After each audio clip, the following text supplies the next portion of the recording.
Reg, do you have a similar story? I have to admit, the exact same thing happened to me in my last year as a wingman on the snowbirds. That was my third year. And we were doing that 9-plane loop. It was a very complex maneuver, wings are 4 feet apart. At the top of the loop, I thought, lasagna. And I don't even like Scandinavian food, so I backslided the loop, I recovered, and I said, what are you doing? Don't be such an idiot, get your head in the game. And I had to give myself that check there. But I was thinking about an example of where complacency perhaps had some more serious consequences, and I'll confide in you a story that I was involved in. I was selected as the team lead of the Canadian Snowbirds in 2007, and came in there eager, as anyone would be. And we had this great workup season, great team, absolutely amazing human beings that I got to work with. It's the most cherished moments of my life come from that. In that training season, everything just went so well. We went to our training camp, actually where I met these guys when we invited them to come and look at what we did. We came back home, we did our acceptance flight for the generals, and everything went like bliss. It was great. The next day, we launched off to Great Falls, Montana for our very first show, and it was practice that afternoon. And we were going into our routine, everything was going really, really well, energy was so high. And we got to this one maneuver called the double take, and things started to come off the rails. And that's the maneuver there. In this particular maneuver, 4 jets are together, myself up front, number 4 behind me, number 2 and 3 on the wing. And what happens is the wingmen, they roll upside down on my wing in close formation. Exceedingly difficult maneuver. We've trained a ton for it though. Right away out of my peripheral vision, I see that Sean, my number 2 pilot, is having problems. The airplane's wildly moving over there, and I'm trying not to break concentration because my profile is extremely exacting as well. And then I see him depart. I said, well, okay, he's a gifted pilot. We've aborted this maneuver in the past. And, you know, he'll just call abort. It's practice day, who cares, right? And then I saw him stuck up above us when I did finally have a chance to look. And then I saw him roll right side up. And the airplane started to descend. Okay, I'm expecting him to call any moment now. But the airplane continued to descend and descend and descend and descend until it hit the ground. And he blew up right beside us in front of me. And it was horrible, as you can imagine. Of course, we pick up the pieces and we land the jets. And everything's a mess. The team's devastated, because we know what's happened. So we go back a couple years from this, and there was an issue that was raised when a lap belt of the ejection seat, the seat belt, for lack of a better term, was known to have a little error in its locking mechanism. One of them had come partially open in flight. And so the engineers and the headquarters guys got together and they studied it, and they were going to come up with an engineering solution. And in the meantime, they put out this bulletin that what they need the pilots to do is do this extra safety check. So it's a look at the lock, listen for a click, and shake it and feel it. Well, that was a few years before this incident, and humans being humans, that procedure migrated. People let their guard down, they stopped doing it. I was guilty of doing that as well. Everyone was starting to buckle them up again, just like you would your car, without even thinking. I was mad. You know, I went through grief and everything else, but I was mad when this went. I was mad. I was mad at Sean for not checking that. I was mad at myself, being the commander, for not ensuring that we were doing things right. I let that slip. I was complacent. I was mad at the engineering and the headquarters for letting that, in the macro level process, be complacent as well. And I can tell you, when they grounded our jets and they flew us back in Hercules, back to our home base in Saskatchewan, you could see as we're opening the doors, all our families were there. And I was the first one to get off the plane. And I could see, you know, my little 3-year-old boy and my little girl standing there. But I could also see Sean's fiancée standing there, trembling, weeping. And I was ashamed. I didn't know who to go to first, because I wanted to go hug my little kids. And that shame I felt, I was embarrassed that we let her down, that we let Sean down that way. What came out of this is if something good came out of this, is they revamped all the procedures. They would never again let a human, with all the errors that we're capable of, be that last contact with a single point of failure in a system, a critical single point of failure like that, because humans are flawed, as we know. So they implemented different ways of doing that, and ultimately, and the bloody shame of it all, they actually had the re-engineered parts sitting on the shelf. They were complacent, they didn't get them out to us. Terrible. So, I throw it to you folks to look for those areas of complacency, that organizational complacency, right down to the individual complacency in what you do. Because I really think there's some translatable ideas for you there. Thank you.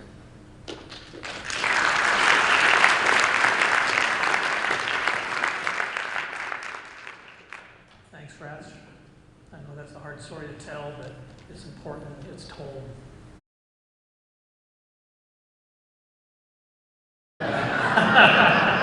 So true. There's no love. So what do you think about that, Fred? Yeah. Well, let me tell you a story. So I'm going to tell you a story about communication, and I'm going to tell you a story about spiders, scratch, and jets. Maybe we can cue the slide. There we go. A friend of mine put this together. So I'm not a spider fan. And pardon me. Has anyone been to Tucumcari, New Mexico? Any hands? I see a couple hands. Don't go there. As it turns out, Tucumcari, New Mexico is on the migration route of giant tarantulas. And the time of year we went and performed a show there, it just happened to be that time of year.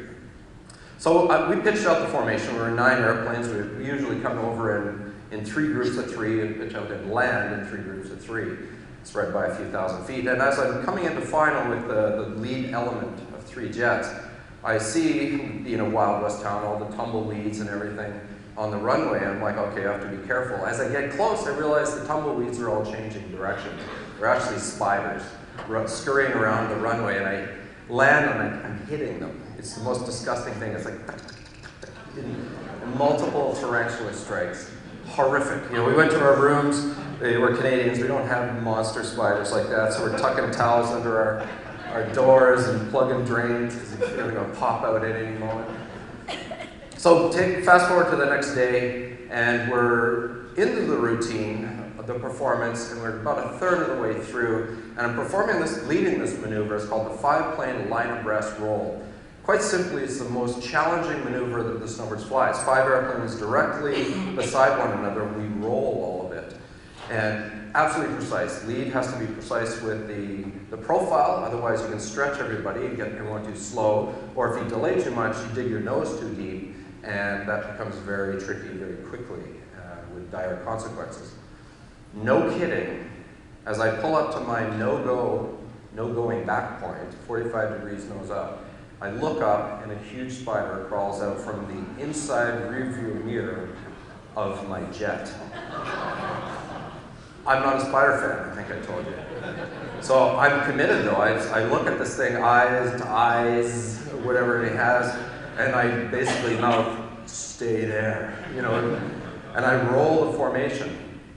And I'm not sure what I'm going to do yet, but I'm going to roll the formation. I have to complete the maneuver. But as it turns out, the holding power of a giant spider is 3G. And it falls promptly on my lap on the backside. So I swipe at it, it moves. I continue flying the airplane. I swipe at it again, I connect, and I feel it. It's big. I look down, I see 3 legs on my flight suit, no spider. And all of a sudden I go through this crazy irrational thinking. I'm like, what what are the chances a 5-legged spider could crawl up and get my jugular? Like, silly stuff. And I'm like, okay, we'll continue with the show. But it was like, I was really nervous the whole time.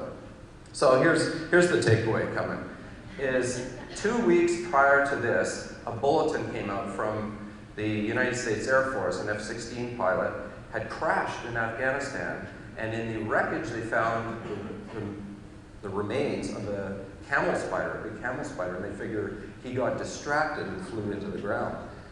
Well, my flight safety officer at the time saw this, and he's a proactive kind of guy, and he was handing out bulletins, and weekly reports, like, here are some things to think about. But also amongst our air forces, we have a very good communication system with safety information. And that came there. But I'll tell you this right now, I'll admit, I have a pretty healthy fear of spiders, and that was a significant distraction for me at the time. It took everything I had to focus on the airplane because I was distracted. And as it was a pretty healthy pull-up to miss the ground there. I spooked myself and everybody else. I think that made a little bit of a difference. I don't know if it made the ultimate difference, but it made a difference. So my challenge to you, to anybody, is find those little nodes of communication about your lessons learned. And so here's the tough thing. In the Air Force and aviation, it's through accidents and these sorts of things that we've mandated a non-punitive system of communication, fessing up when there's some lessons learned. As I mentioned earlier, our work in film and television is dreadful. People don't want to fess up because they figure if they say, I almost made a mistake or I made this mistake, you might think that I'm not a good camera person, sound person, what have you. And people don't share information about lessons learned. Ego is ultimately the culprit there. Again, I throw it to you and your organization to think about those areas of lessons learned where you can pass to each other to make your collective team do better. Food for thought. Thanks, French. So the Patriots have this saying on the team along those same lines. As we walk into debrief, leave your ego and attitude at the door.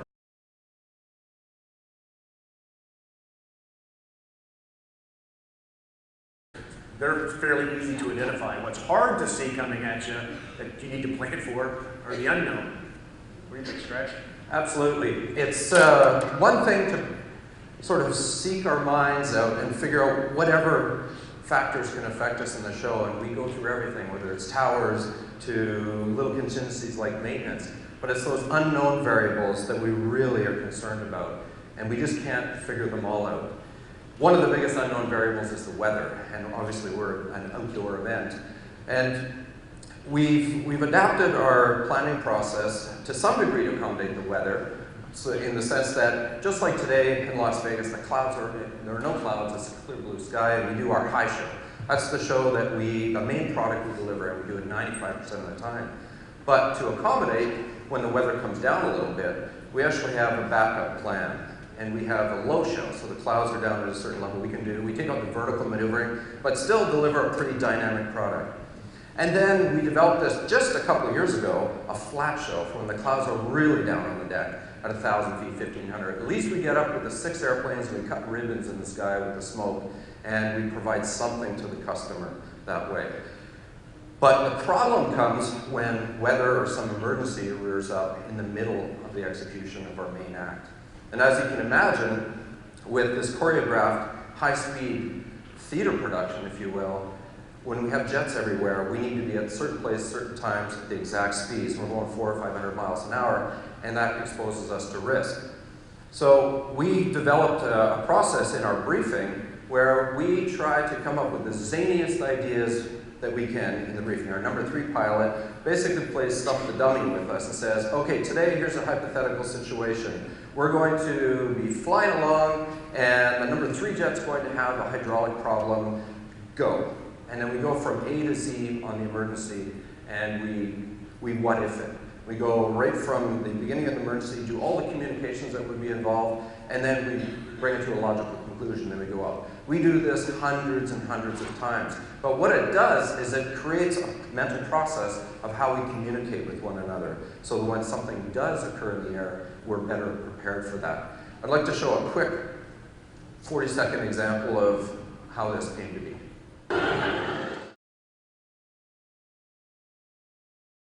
Anchor break away from the pack for a hit, closing in on each other at nearly 1,000 miles an hour.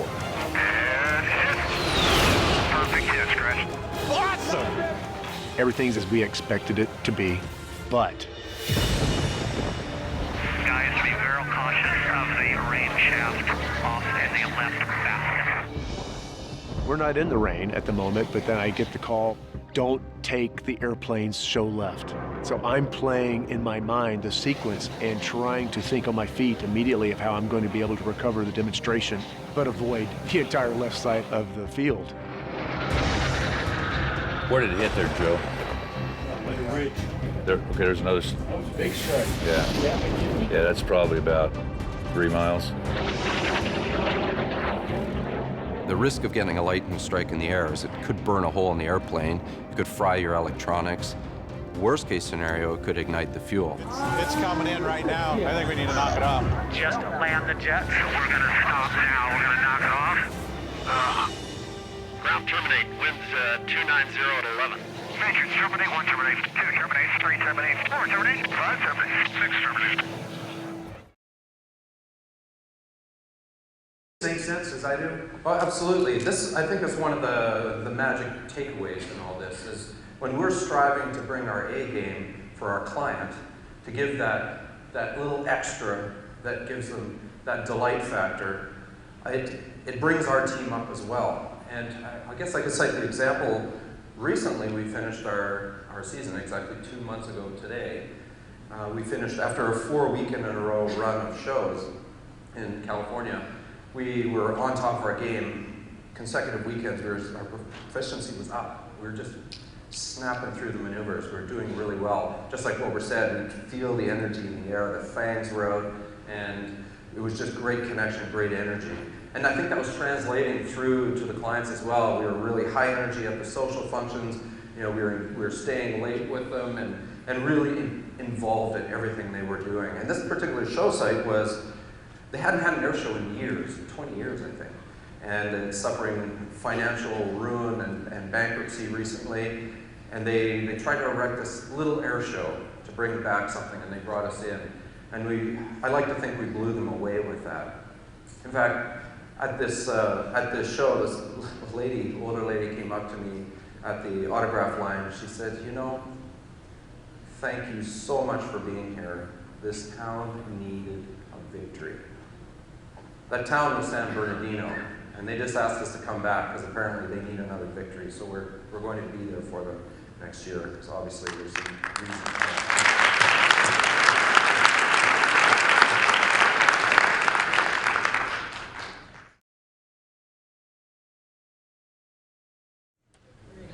Normally I'm really loud, people tell me to shut up. Anyway, you talked about things that distracted you and you were off your game. You obviously nearly got him stalling his plane, and you've obviously had disasters. And you've got to get on your game, back in your game very quickly. So what tactics do you use to bring yourself back in there really quickly and get laser focused? Well, okay, I'll jump in then. Really, it sounds a bit cliche, but we do so much training, so much baseline training that when I'll give you an example. I had the misfortune of hitting 6 ducks at 300 knots, about 400 miles an hour. And ducks at that speed become cannonballs, and they tore through my airplane, and half of one went into the engine, and I heard that horrific sound when I was flying this single-engine jet. And I went, oh no, and I zoomed up, and I thought, okay, is there anything I can glide and land to? I was in sort of rugged terrain. I'm like, nope, I can't. Roll the wings level, preparing to eject. I look at the handles, and I look up, and I just said, I'll check the engine, and it was bouncing around. And I went, how did that happen? It shut down. Instinctually, I had done the relight. I just did this zoom idle, and I didn't even think about it, because we rehearsed it so many times. And I think so in those moments, those critical moments where you get off your game, you default to those programmed muscle memories and those rehearsed emergencies and that ability to do that high-speed adaptive planning. I think that in aviation, that's critical. And it's also just to have these, we have these, an axiom in flying: aviate, navigate, communicate. Fly the airplane first, then figure out where you're going, and and tell people about it. So we have an approach to things, a methodology of flying airplanes or operating complex machinery the same sort of way. Perhaps that answers it.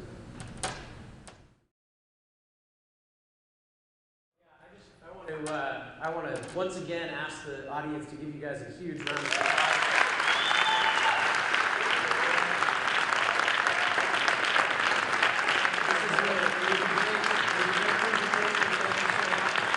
Thanks so much. Maybe we'll get a chance to see you guys at some point.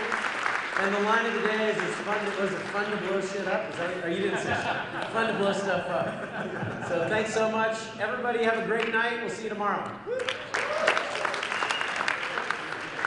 That was awesome. That was really cool.